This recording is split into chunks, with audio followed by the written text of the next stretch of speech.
Sometimes, the most dangerous thing you can hear at night is not a scream, it's someone crying, calling you from the darkness.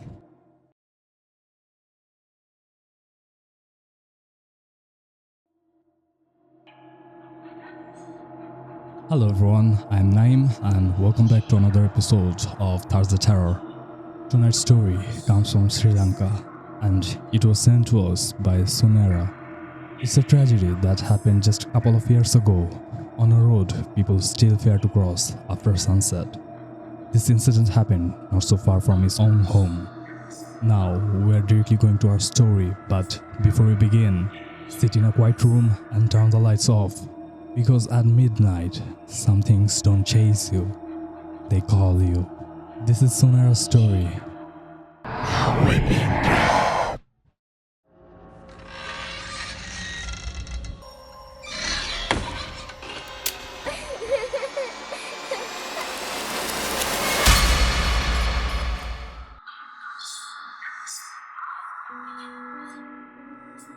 Hello everyone, I'm Sunera.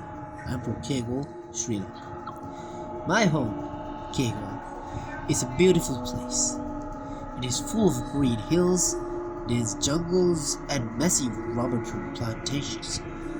But at night, when the mist comes down from the mountains, these beautiful roads turn into something else.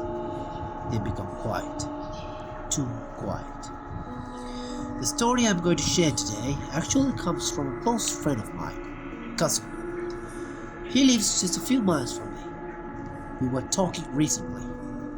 In the middle of the conversation, I asked him if he knew of any real horror stories, and he shared something that chilled me to the bone. He just told me like this: "Today I want to tell you a story that is very real and true. 100%. About an incident that happened to a young man right here, near the old rubber estate road. It is hard to imagine something so tragic occurring in such a well-known area, especially since it lies only 4 kilometers from my own home. I have passed through there countless times. It is a true account of a tragedy that happened right here in our district, just a year ago, on November 1st, 2024. The victim was a 24-year-old young man named Matthew, a kind boy who lived in a village near the town. To help you picture the scene, let me describe the road where this happened. In Sri Lanka, rubber estates are beautiful by day, but terrifying by night. The trees are tall and skinny with pink bark, planted in endless, perfect rows. In the dark, they look like thousands of silent skeletons standing guard. On one side of the road, you have this thick wall of trees. On the other, a steep drop into the black valley below. There are no street lights here, not one. It is a place where civilization ends. Locals have always been terrified of this specific stretch. They say that when you enter this zone, the air gets heavy and cold, and you get the prickling feeling on the back of your neck. The feeling that you're being hunted. On that Friday evening, Matthew was cycling home from the city. He had finished his work and was pedaling his bike alone. By the time he reached the estate road, the sun was gone. The night was moonless and heavy. The darkness was so thick he couldn't see his own hand in front of his face. Matthew pedaled on, using the flashlight from his Android phone to see the path. It was dead silent. The only sound was the wind blowing through the rubber leaves. It felt less like a road and more like a tunnel through a dark forest. He was halfway home when he reached a spot near a massive, lonely tree. Suddenly, he heard something. It wasn't the wind. It was the sound of a woman weeping. The cry was coming from the darkness off the side of the road. Matthew stopped his cycle. His heart started beating fast. He worried that a woman might be hurt or in trouble. Being a good person, he couldn't just leave her there. Driven by a mix of fear and duty, Matthew got off his cycle. He held his phone up like a torch and walked off the road into the tall grass. He switched his phone camera to video mode just in case he needed evidence of a crime. He crept closer to the sound. The cry became louder, a sad, painful sound.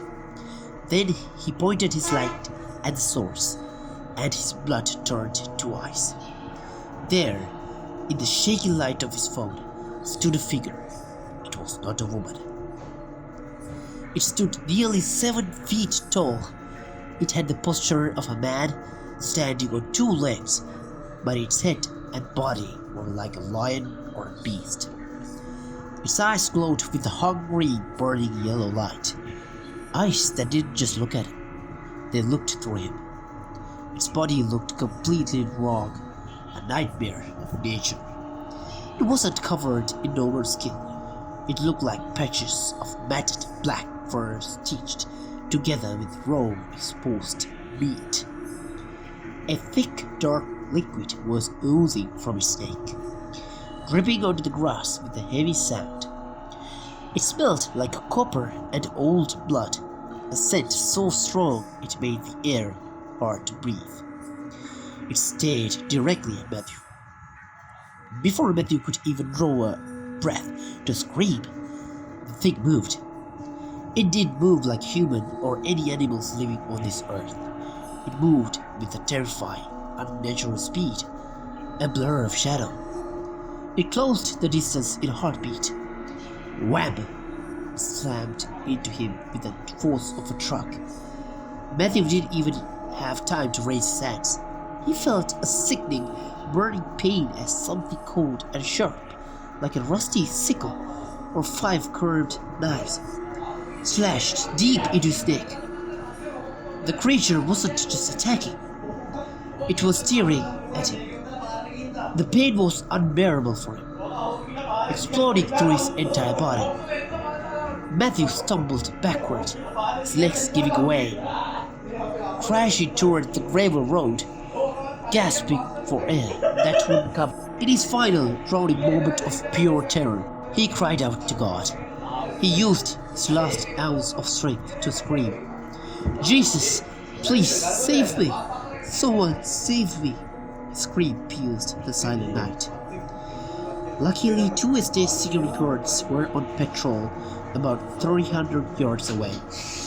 They heard the desperate cry, a terrible scream with the name of God. They grabbed their flashlights and ran toward the sound. They called for backup immediately. Within minutes, a patrol vehicle arrived. The lights of the jeep swept across the dark field, but the thing was gone. The creature had vanished into the rubber trees as if it had never existed. All that remained was Matthew. He was lying on the ground, bloodied and barely alive. He was still clutching his phone. They rushed him to the Kegalle General Hospital. The doctors tried everything to save him. For a brief moment, Matthew regained consciousness. Gasping for breath, he whispered fragments of what he had seen. He described the beast, the height, the glowing eyes, the claws. His phone contained a short, terrifying video clip. But those who saw it said it shows a shaky, blurry glimpse of something that cannot be explained. Sadly, Matthew's injuries were too severe. Deep cuts, flesh torn away from his arm. It was too much. Shortly after being moved to the ICU, Matthew passed away. This tragedy happened just outside the hotel. The police never found an animal. They never found a killer. But the locals know that something walks in those rubber estates. Something that lures you in with a cry and strikes when you're alone. I have seen the video clip Matthew took and cannot share it because it is too disturbing. But I shared this story to tell you one thing. This really happened.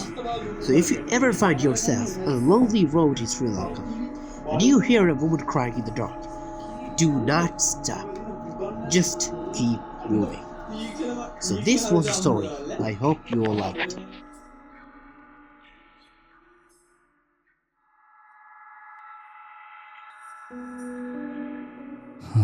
That was the whipping trap of the rubber state road.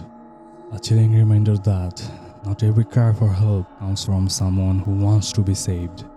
Thank you, Sunera, for bringing this unsettling story from Sri Lanka and for sharing a tragedy that still lingers in the shadows of those silent rubber states.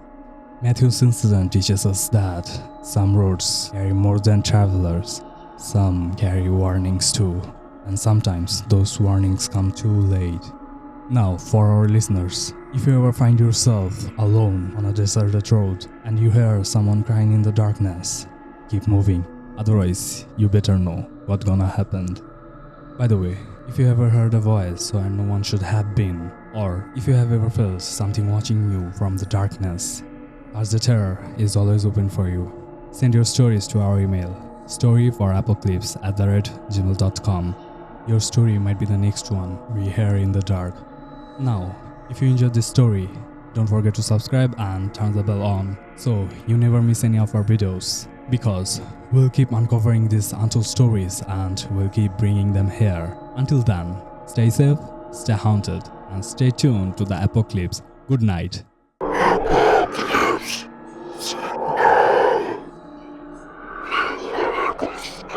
Sweet dreams.